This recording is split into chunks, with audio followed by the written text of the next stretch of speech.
Play enough video games in a lifetime and you'll discover a kind of simpatico with certain developers and publishers when it comes to a shared taste in what you'd enjoy.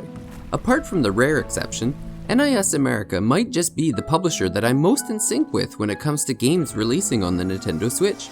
Even with their superb track record, I couldn't help but be apprehensive about their latest Switch title, Giraffe and Annika, a mystery-filled adventure title with little combat and a lot of feline-themed imagery. Ultimately, my trust in the publisher proved correct, as Giraffe and Annika is a wonderfully relaxing and enjoyable experience despite my usual aversion to this type of game.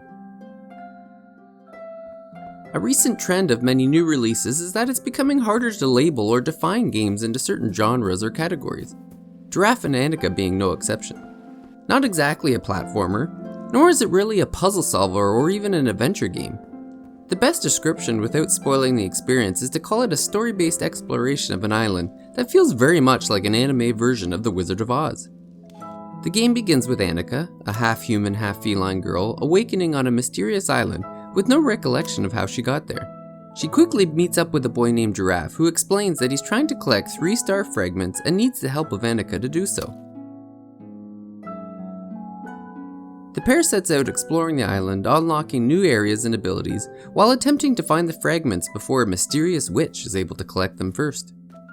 The main attraction of Giraffe and Annika truly is the island itself, with each of the 3 dungeon areas acting as a quasi-chapter of sorts. The cycle typically plays out with Annika meeting up with a new island resident, helping them out with some task that provides access to the dungeon, and successful completion of said dungeon then grants it access to a new ability that provides access to a new section of the island.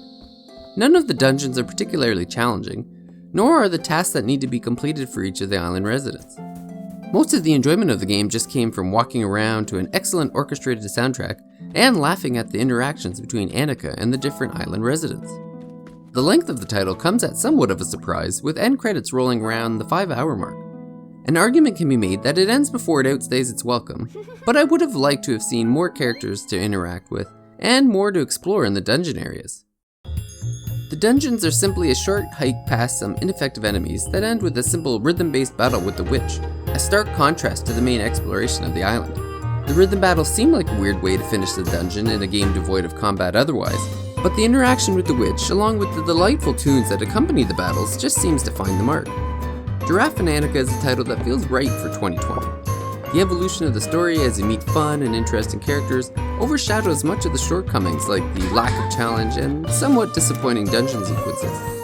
Normally, a game with little difficulty that relies on its charm as entertainment isn't really up my alley.